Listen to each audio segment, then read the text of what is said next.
Hi, I'm Lucia Toot from a music blog, and I'm sitting here with Jean from St. Lucia. How are you doing today? Guys, I'm good. How are you? I'm doing very well, thanks for asking. So we know you're on tour with Tourist Cinema Club, and you've been touring with them since the last week of September, I believe. So how's that going so far? I mean, it's great. They're really, really nice guys. They have very open fans who are very open to new music. And we've had a pretty relaxed start to the tour. Like we started in on the East Coast, and we were like in New York for a week, so it was very relaxed. And now we're about to do like crazy drives. Like we're driving from Chicago to Denver, then from Denver to Calgary, and then Calgary to Winnipeg. And I mean, sorry, not Calgary to Winnipeg, from Calgary to Vancouver in like 4 days. We're doing all those drives, so getting ready for the craziness. Yeah. So you actually played last night for us, and it was such a great show. I mean, the first time seeing you, crazy energetic. So we were just wondering, what have been some of the highlights so far? Well, I mean, just, you know, every night that you play to an audience where most of the audience doesn't know your music, and then you feel energy coming back from that audience, and you can feel that they're enjoying that, that is the highlight of your day. Like, it's just an amazing experience. Yeah, I mean, I think last night was definitely a highlight, and for some reason, whenever we come back to Toronto, we feel like the crowds are just so warm, and it's great, yeah. And we know that you've played some shows in New York. Your Facebook page over and over was, holy shit, New York, that was amazing. I mean, yeah. So I know it's pretty much, you have 2 shows coming up in January as well, so the significance behind it, is that one of your favorite cities, I must ask? Well, we live in Brooklyn in New York, so whenever we play in New York, it's nice because we get to wake up in our own beds and get coffee from our favorite coffee shop, and then just like get on the train and go to the venue, and it's and then all of our friends are in the audience, and yeah, we always get a very warm reaction because our fan base started in New York, and so it just feels very familiar and comfortable in a way. Yeah. And when we were last speaking back in August, we actually mentioned the release of your record, and I can remember how excited you were and just thrilled to get it out there. So now that it's released, how excited are you just to have it out into the world? I mean, it feels, I feel like people were waiting for so long for the album to come out that it's just good to finally have something that people can listen to, and I can be like, this is the first like full expression of what I imagine St. Lucia to be. And for people to judge us on that more than just on individual songs or like a short EP or just the live show, like I feel like there's a more substantial image of what St. Lucia is now, and yeah, I'm very proud of the record, and so I'm obviously very happy for the record to be out there. Yeah, we love the record. I mean, I remember you telling me Elevate, favorite song off the album, so I was wondering, as far as live goes, would that be your favorite song to play? I mean, there's a few favorites. Elevate's definitely one of them, just because I feel like there's so much energy, especially in the second half of the song.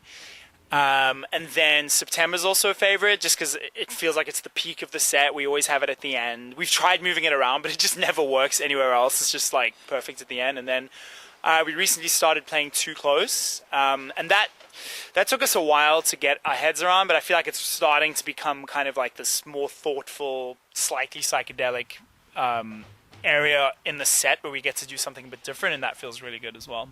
You mentioned psychedelic, and I like when I was listening to the record, I never really noticed it, but when I saw it last night, there's a lot of 80s nuances throughout the album, and when I saw it live, it really came to life. So is there any specific bands from the 80s or New Wave that actually inspired that sound? I would say I think the record was less inspired by New Wave than by just guilty pleasure stuff from the 80s, like Phil Collins and Lionel Richie, and specific kind of novelty pop songs from the 80s. I think really inspired, like All Night Long by Lionel Richie was a huge inspiration. No Jacket Required, the Phil Collins album, was a huge inspiration. Fleetwood Mac is a huge inspiration. They're probably my favorite band of all time, and their album Tango in the Night, I think sonically was a big inspiration. But then also, modern band, a lot of modern bands inspired me. Yeah. I don't know if that answers your question. It does. I was thinking of it last night and I wanted to add it to some of the things we wanted to ask last minute just because it really stood out to me. So cool. Thank you for answering it. So in the interviews, we always like to ask a couple more goofy questions, and we asked some of them in the last interview, but now we'll have a chance to ask some more. Okay. All right, so you mentioned guilty pleasures. One thing we wanted to know is, aside from the older tracks that you were mentioning, as far as right now, what's one of your favorite guilty pleasure songs? Right now, I don't know. I feel like pop. I mean, actually, I think the new Miley Cyrus song is great. I think Wrecking Ball is a really, really, really good pop song. It's like very well written. It has a strong emotional core. But then, like, the videos are swinging on this thing, you know. And it's like, I mean, a lot of people are talking bad about her, talking shit about her. But I think It boils down to the music. yeah, I mean, it does come down to the music, and maybe her whole image thing is distracting, but I kind of feel like the position that she was in, where she came from this very, like, too good, you know, like very nice pop country star girl, you know, she kind of had to do what she's doing now in order to get this attention that she's getting, and I think it was a very clever move. Whether it was, like, record company executives that were pushing her to do that, or it was her own decision, I think that she kind of had to do that, and I think what she's doing is great. Yeah, fantastic. So another question that's more out there would be, if you could create a law that everybody would have to follow, what would that law be? If I could create a law that everyone had to follow, just be nice to everybody, you know? Like, man, I don't know. We see it every day where, like, people misunderstand each other, and I know this is getting a bit deep, but you know, I just wish that people would just be nicer and more relaxed and cool with each other, and the world might be a better place if that happened. Agreed. So the one last question for that part of the interview would be, who would be in your ultimate concert lineup? Wow. I mean, I think a lot of bands that are sort of our contemporaries at the moment, I really admire. Like, I love Churches, I love Haim, I love, I mean, Miss Mister are very good friends of ours. So a lot of the bands in that sense. But then in terms of older bands, like definitely Fleetwood Mac, we went to see them back in May. The guys in the band Hearts, who I've been producing, that was like their birthday present to me, and it was amazing. I think I cried for 20 minutes straight at one point. I was just like, oh my god! And it was Lindsey Buckingham and Stevie Nicks sang this like song together, and it was so sad, and it was like, you know, it was so obvious it was about them when they were in love and whatever they went through. So them, I think 9 Inch Nails probably, Phoenix.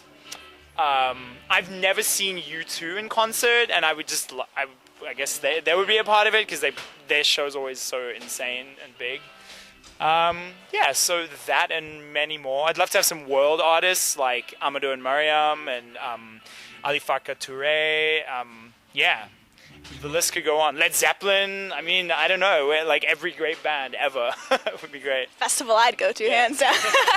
All right, so now we have the very last question of the interview, which is, what's the best part of being in St. Lucia? The best part of being in St. Lucia is getting free shit. Definitely. Well, it's what, I mean, obviously, like, seeing more and more people get into music and that whole thing is great, but in a very selfish way, we're very fortunate to get a lot of free stuff from people, like free clothes and little, like, portable speakers, and that's pretty amazing for whenever that happens. All right. Well, that was the last question of the interview. Once again, I'm Lucia Toot from Music Bulgaria, and this is the interview with St. Lucia. Thanks for speaking with us today. It's a pleasure. Bye, guys.